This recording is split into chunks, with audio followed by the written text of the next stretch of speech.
बिस्मिल्लाहिर्रहमानिर्रहीम, अस्सलाम वालेकुम। देखिए, बहुत सारे लोग अक्सर सवाल करते हैं कि इमरान खान तो बयान दे चुके हैं, फौज और इस्टेब्लिशमेंट की जानिब से अमेरिका को तगड़ा बयान कब जाएगा और पॉलिसी क्लियर होगी। आज DGISPR ने डायरेक्टली अमेरिका को मुखातिब किया और जब उन्होंने गुफ्तगू की तो अमेरिका की पाकिस्तान में बैठी हुई एम्बेसी ने तमाम गुफ्तगू पूरी तरह ट्रांसलेट करके इंग्लिश के अंदर मरासला हुकूमत को भेजा कि ये पैगाम है आपके लिए। ये सूरत हाल क्या हुई है, बड़ी इंटरेस्टिंग डेवलपमेंट है। हम बड़े अच्छे टाइम्स में जी रहे हैं कि जहाँ पर अमेरिका का जवाल हमारे सामने है। DGISPR आए, उन्होंने आकर बात की है कि अमेरिका अफगानिस्तान से बहुत जल्दी में चला गया, जल्दबाजी में चला गया और पीछे, यानी असल में ये बात इस वक्त डिस्कस हो रही है हर जगह पर कि अमेरिका यहाँ से चला गया है। अमेरिका के जाने के बाद सूरत हाल बड़ी ख़राब हो गई है। चाइनीज़ ये कहते हैं कि अमेरिका यहाँ से निकल गया, पीछे क्योस छोड़ गया। DGISPR ने कहा इस वीडियो की अहम डिस्कशन चलती रहेगी, लेकिन इससे पहले आप वीडियो को लाइक करें, हकीकत TV को सब्सक्राइब कर लें और बेल आइकन पर ज़रूर क्लिक करें कि तमाम स्टेक होल्डर्स अमेरिका का अफगानिस्तान से जिम्मेदाराना इनखला चाहते थे। यानी जितने भी हैं, चाइना, पाकिस्तान, रशिया, ये वो सारे, हम चाहते थे अमेरिका रिस्पॉन्सिबिलिटी पूरी लेकर सबको बिठाकर मामला हल करके जाए। अमेरिका ने यानी शिकस्त खाई, यहाँ से निकल गए। अमेरिका ने गैर जिम्मेदारी का मुजाहरा किया है और ये विड्रॉल ठीक नहीं था। अमेरिका अफगानिस्तान में जल्दी निकल गया और हम अब कह देना चाहते हैं कि अमेरिका भूल जाए, सवाल ही पैदा नहीं होता कि हम अमेरिका को कोई भी मिलिट्री बेसिस दें। अब जानते हैं कि ये DGISPR की ज़बरदस्त गुफ्तगू में जो चीज़ अमेरिका को पैगाम देना था वो चला गया है। यानी असल में बेसिस का मामला तो पीछे चला गया है। DGISPR ने जो बेसिस की बात की है उसको आप अच्छी तरह समझ लें। असल में अब पाकिस्तान ने, आज पाकिस्तान के मिलिट्री की जानिब से अमेरिका को एक और चीज़ का इनकार किया गया है, बताया नहीं गया, बिटवीन द वर्ड्स है। हकीकत TV आपको बता रहा है, इसको समझ लें। DGISPR ने कहा है कि मिलिट्री बेसिस का सवाल ही पैदा नहीं होता। इंडिया की सरमायाकारी अब अफगानिस्तान में डूब रही है। अगर इन्होंने कोई सही जगह पर सरमायाकारी की होती तो आज ठीक होता। उन्होंने सरमायाकारी की बात की, दाइश, TTP और जो प्रॉक्सीज पाकिस्तान के खिलाफ। पैगाम आज अमेरिका को दिया गया है कि जो मुशर्रफ दौर में तुम्हारे साथ 2 मुआहदे हुए थे वो भी अब तैयार रहो, हम ख़त्म करने जा रहे। DGISPR ने 2 मुआहदों का जिक्र नहीं किया। उन्होंने मिलिट्री बेस के ऊपर कहा सवाल ही पैदा नहीं होता। असल में मिलिट्री बेसिस का मामला तो ख़त्म हो गया, पाकिस्तान ने क्लियर कर दिया, इमरान खान ने क्लियर कर दिया, इस्टेब्लिशमेंट कर चुकी। और सबसे बड़ी बात यह है, जब पाकिस्तान में डिस्कस नहीं हो रहा, हकीकत TV ने तब आपको खबर ब्रेक की थी 1.5 महीना पहले कि मिलिट्री बेसिस उन्होंने मांगी है खैबर पख्तूनख्वा और उन्होंने मांगी है बलूचिस्तान में, और इस्टेब्लिशमेंट पूरी तरह बजिद हो चुकी है कि हमने नहीं देना। आज जो DGISPR ने बात की है, असल में अमेरिका को एक साइलेंट पैगाम गया है कि अब बेसिस का इनकार, यानी सुनाया बेसिस का है, इनकार किया है। जो 2 मुआहदे हैं, यानी एयर स्पेस और ग्राउंड पर जो 20 साल मुआहदे हैं मुशर्रफ दौर के, अब वो भी ख़त्म होने जा रहे हैं। और उसके बाद अमेरिका से आपकी पूरी लड़ाई तैयार है। DGISPR ने कहा कि जो जिम्मेदारी अमेरिका को निभानी चाहिए थी वो नहीं निभाई।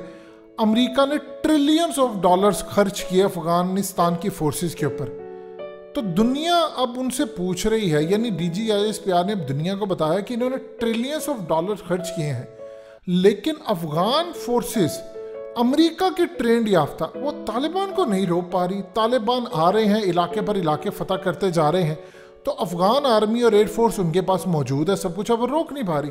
असल में DGISPR ने अमेरिका को वहाँ पर मारा है जहाँ पर उनको सबसे ज़्यादा दर्द हो रहा है। यानी उन्होंने पूरी दुनिया को कहा है, साथ उन्होंने ये भी कहा कि जितनी जिम्मेदारी पाकिस्तान ने निभाई है किसी भी खत्ते के अंदर मुल्क ने नहीं निभाई। हम क्लियर अमेरिका को कर देना चाहते हैं, हम फैसिलिटेटर ज़रूर थे, गारंटर नहीं थे। ये बहुत बड़ा थप्पड़ है अमेरिका के मुंह पर आपकी फौज की जानिब से। यानी क्लियरली हमने कह दिया है कि हमने आपको फैसिलिटेट किया, माहौल प्रोवाइड किया, आपका और अफगान तालिबान के दरमियान ब्रिज का किरदार हमने अदा किया है कि एक पुल का किरदार कि आप दोनों मामला तय कर लें। लेकिन हमने गारंटी नहीं आपको कोई दी कि आप जो करके जा रहे हैं वो सक्सेसफुल होगा।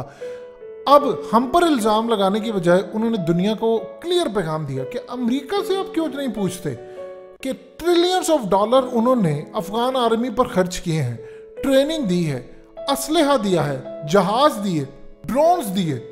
हमें कहते हैं कि आप अफगान तालिबान को नहीं मार रहे, उनके लोग ये वो इधर है।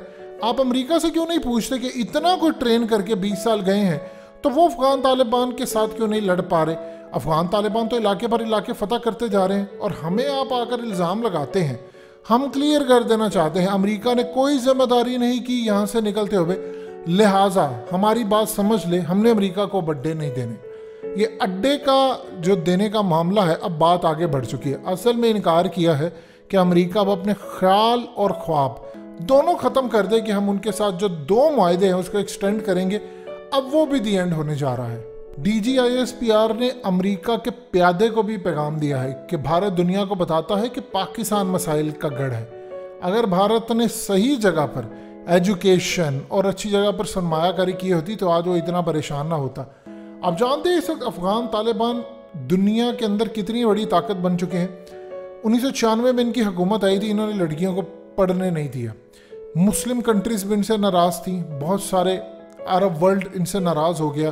पाकिस्तान में भी मामला ख़राब थे और इवन के अरब के बाद मिडल ईस्ट से लेकर यूरोप से लेकर नॉर्थ अमेरिका हर कोई नाराज़ है। अफगान तालिबान इस दफ़ा आए हैं, उन्होंने पूरी स्ट्रेटजी बदल दी है। उन्होंने इस बात को एडमिट किया कि हमसे गलतियाँ हुई। इस दफ़ा उन्होंने कब्जा करना शुरू किया तो सबसे पहले उन्होंने एक काम किया, उन्होंने अफगानिस्तान के अंदर कहा जितने इंस्टीट्यूट हैं लड़कियों के हैं लड़कों के हैं उनकी हिफाजत अब हम करेंगे। लड़के भी पढ़ेंगे, लड़कियां भी पढ़ेंगी और हम इसको अगले लेवल पर लेकर जाएंगे। दूसरा काम उन्होंने जो किया, पहले होता यूँ था कि वो अलग थलग होकर बैठे थे, पाकिस्तान ने तस्लीम किया, सऊदी अरब ने 2-4 ममालिक ने किया।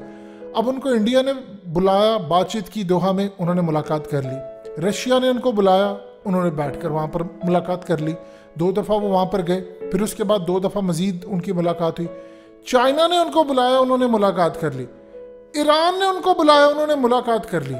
तुर्की के साथ उन्होंने मामला तय कर लिए। उन्होंने यूरोप को कह दिया कि आप हमें बुलाएंगे, हम आपके साथ भी बैठने को तैयार हैं। हम इस दफ़ा सबको साथ लेकर चलेंगे और गारंटी देते हैं हमारी सरजमीन इस्तेमाल नहीं होगी। इससे ज़्यादा बड़ी फतह क्या हो सकती है कि दुनिया के तमाम ममालिक के साथ उन्होंने बैठ के बातचीत कर ली।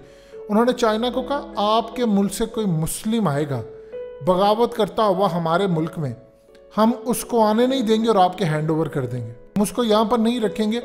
चाइनीज इससे ज़्यादा खुश नहीं हो सकते थे कि हमारे सिनकियान सूबे से, यानी चाइना इतना ज़्यादा इस वक्त खुश है कि अगर चाइना से कोई शख्स वहाँ पर आता, यानी पहले जो दाइश के साथ मिलना और ये वो अमेरिका का प्लान था, उन्होंने कहा बेफिक्र है हम आपके साथ खड़े हैं। तो इस पूरे खेल में ये बड़ी डेवलपमेंट हो रही है, वो बड़े तरीके से चल रहे हैं। उन्होंने इस दफ़ा काम ये किया है कि उन्होंने इस दफ़ा स्ट्रेटजी अपनी बदली है। उन्होंने वो इलाके फतह करने शुरू कर दिए जिनका ख़ास तौर पर अहादीस में जिक्र है, जो कि इतने अहम है, जिनके नीचे बहुत ज़्यादा नेचुरल रिसोर्सेज है। बाइडन ने उनको उकसाने की कोशिश की है कि काबुल तो तुमसे फतह नहीं होगा। उन्होंने कहा हम 2 हफ्ते में कर लेंगे, लेकिन हमें अपनी स्ट्रेटजी के साथ चलने दे।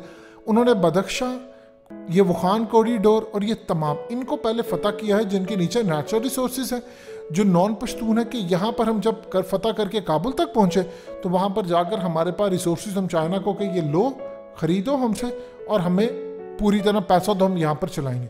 इस दफ़ा की उनकी स्ट्रेटजी इतनी कमाल की थी कि सारी दुनिया की एजेंसियाँ फेल हो गई और रहती कसर आपके DGISPR ने पूरी कर दी उनके मुँह पर थप्पड़ मारकर।